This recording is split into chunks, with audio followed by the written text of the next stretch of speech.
राधे राधे दोस्तों, आज हम शिव पुराण का पाठ शुरू करते हैं। शुरू करने से पहले मेरी आप सबसे विनती है कि मेरे चैनल को सब्सक्राइब, लाइक और शेयर करना ना भूलें, ताकि हम आपके लिए अच्छी अच्छी कथाएं और पुराणे ला सकें। ओम नमः शिवाय। चलो आइए शुरू करते हैं। राधे राधे दोस्तों, आपका फिर से स्वागत है मेरे YouTube चैनल राधे साम में। आज हम आपको दक्ष की तपस्या और देवी शिवा का उन्हें वरदान देना, ये सब आपको सुनाएंगे। चलो आइए शुरू करते हैं।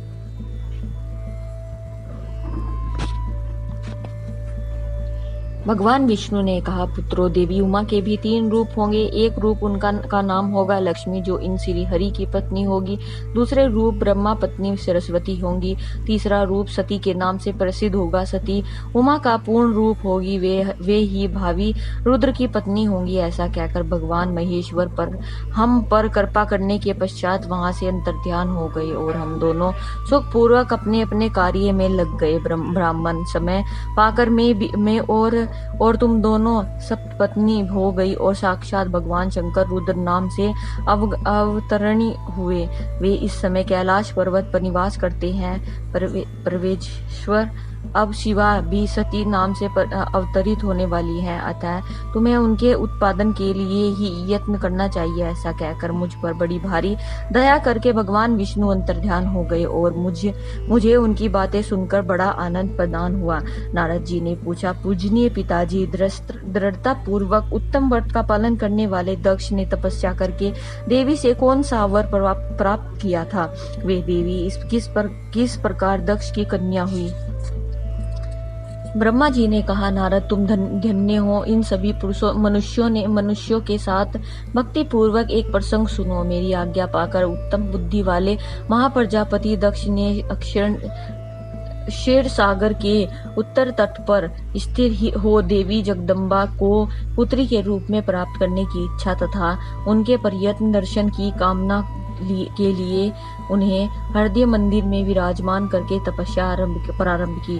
दक्ष ने मन को संशय में रखकर दृढ़ता पूर्वक कठोर व्रत का पालन करते हुए सोच संतोष आदि नियमों से युक्त हो 3000 दिव्य वर्षों तक तप किया। वे कभी जल पीकर रहते, कभी हवा पीते और कभी सर्वथा उपवास करते थे।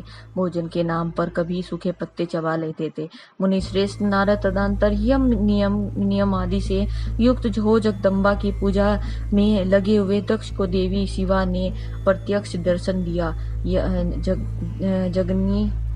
जगदम्बा प्रत्यक्ष दर्शन पाकर प्रजापति दक्ष ने अपने आप को कृत्य माना।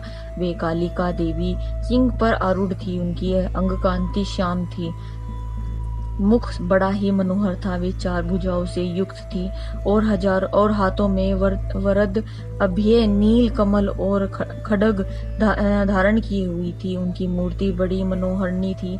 नेत्र कुछ लाल थे। खुले हुए केश बड़े सुंदर दिखाई देते थे। उत्तम प्रभा से प्रकाशित होने वाली उन जगदम्बा को भली भांति प्रणाम करके दक्ष विचित्र वचनावलियों द्वारा उनकी स्तुति करने लगे। दक्ष ने कहा, जगदम्बा मायामयी जगदीश्वर महेश्वर, आपको नमस्कार है। आपने कृपा करके मुझे अपने स्वरूप का दर्शन कराया है। भगवती आधे मुझ पर प्रसन्न होइए। शिव रूपनी प्रसन्न होइए। भक्त वरदान दायिनी प्रसन्न होइए। जगजननी, आपको मेरा नमस्कार है। भगवान ब्रह्मा जी कहते हैं, मुने संशय चित वाले दक्ष के इस प्रकार स्तुति करने पर महेश्वरी शिवा ने स्वयं ही उनके अभिप्राय को जान लिया तो भी दक्ष से इस प्रकार कहा, दक्ष, तुम्हारी इस उत्तम भक्ति से मैं बहुत संतुष्ट हूँ। तुम अपना मनोवांछित वर मांगो, तुम्हारे लिए मुझे कुछ भी अदेय नहीं है।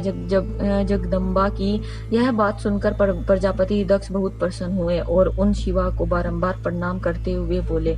दक्ष ने कहा, जगदम्बा महामय, यदि आप मुझे वर देने के लिए उद्यम है तो मेरी बात सुनिए और प्रसन्नता पूर्वक मेरी इच्छा पूर्ण कीजिए। मेरे स्वामी वो जो भगवान शिव हैं, वे रुद्र नाम धारण करके ब्रह्मा जी के पुत्र रूप से अवतीर्ण हुए हैं। वे परमात्मा शिव के पूर्ण अवतार हैं, परंतु आपका कोई अवतार नहीं हुआ। फिर उनकी पत्नी कौन होगी। अतः शिवे आप भूतल पर अवतरण होकर उन महेश्वर को अपने रूप लावण्य से मोहित कीजिए। देवी, आपके सिवा दूसरी कोई स्त्री रुद्रदेव को कभी मोहित नहीं कर सकती है, इसलिए आप मेरी पुत्री होकर इस समय महादेव जी की पत्नी होइए। इस प्रकार सुंदर लीला करके आप हर मोहिनी भगवान शिव को मोहित करने वाली बनिए। देवी, यह मेरी लिए वर है, यह केवल मेरे ही स्वार्थ की बात नहीं, ऐसा नहीं सोचना चाहिए, इसमें मेरे ही साथ संपूर्ण जगत का ही हित है। ब्रह्मा, विष्णु और शिव में से ब्रह्मा जी की प्रेरणा से मैं यहाँ आया हूँ। प्रजापति दक्ष का यह वचन सुनकर जगदम्बिका शिवा हंस पड़ी और मन ही मन भगवान शिव का स्मरण करके यो बोली। देवी ने कहा, तात प्रजापति दक्ष, मेरी उत्तम बात सुनो। मैं सत्य कहती हूँ, तुम्हारी भक्ति से अत्यंत प्रसन्न हो, तुम्हें संपूर्ण मनोवांछित वस्तु देने के लिए उत्तम हूँ। दक्ष, यदि मैं महेश्वरी हूँ तथापि तुम्हारी भक्ति के अधीन हो, तुम्हारी पत्नी के गर्भ में तुम्हारी पुत्री के रूप में अवतरित होंगी, इसमें संशय नहीं है। अनद में अत्यंत दुस्सह से तपस्या करके ऐसा प्रयत्न करूंगी जिससे महादेव जी का वर पाकर उनकी पत्नी हो जाऊं, इसके सिवा और किसी उपाय से इस कार्य शीघ्र नहीं हो सकता, क्योंकि वे भगवान सदाशिव सर्वथा निर्विकार और ब्रह्मा और विष्णु के भी सेव्य हैं तथा नित्य परिपूर्ण रूप ही हैं। मैं सदा उनकी दासी और प्रिया हूँ। उनके जन्म में वे नाना रूपधारी शंभु ही मेरे स्वामी होते हैं। भगवान सदाशिव अपने दिए हुए वर के प्रभाव से ब्रह्मा जी की भ्रकुटी से रुद्र रूप अवतरण हुए हैं। मैं भी उनके वर से उनकी आज्ञा के अनुसार यहाँ अवतार लूंगी। तात, अब तुम अपने घर को जाओ। यह कार्य में जो तुम्हारी दूती अथवा सहायिका होगी उसे मैंने जान लिया है। अब शीघ्र ही मैं तुम्हारी पुत्री होकर महादेव जी की पत्नी बनूंगी। दक्ष यह उत्तम वचन लेकर मन ही मन शिव की आज्ञा प्राप्त करके देवी शिवा ने शिव के चरण रविंद्रों का चिंतन करते हुए फिर कहा, प्रजापति, परंतु मेरा एक प्रण है, उसे तुम्हें सदा मन में रखना चाहिए। मैं उस प्रण को सुना देती हूँ, तुम उसे सत्य समझो, मिथ्या ना मानो। यदि कभी मेरे प्रति तुम्हारा आदर घट जाएगा तब उसी समय मैं अपने शरीर को त्याग दूंगी, अपने स्वरूप में लीन हो जाऊंगी अथवा दूसरा शरीर धारण कर लूंगी। मेरा यह कथन सत्य है। प्रजापति, तुम प्रत्येक सग्र या कल्प के लिए तुम्हें यह वर दे दिया गया है। मैं तुम्हारी पुत्री होकर भगवान शिव की पत्नी होंगी। मुख्य प्रजापति दक्ष से ऐसा कहकर महेश्वरी शिवा उनके देखते ही देखते वहीं अंतर्ध्यान हो गई। दुर्गा जी के अंतर्ध्यान होने पर दक्ष भी अपने आश्रम को लौट गए और यह सोचकर प्रसन्न रहने लगे कि देवी शिवा मेरी पुत्री होने वाली है। आज की कथा हम समाप्त करते हैं। आगे की कथा हम कल सुनाएंगे। ओम नमः शिवाय। अगर आपको मेरी वीडियो अच्छी लगी तो बेल आइकन दबाना ना भूलें ताकि आपको मेरे आने वाली वीडियोस का नोटिफिकेशन मिलता रहे। धन्यवाद। ओम नमः शिवाय।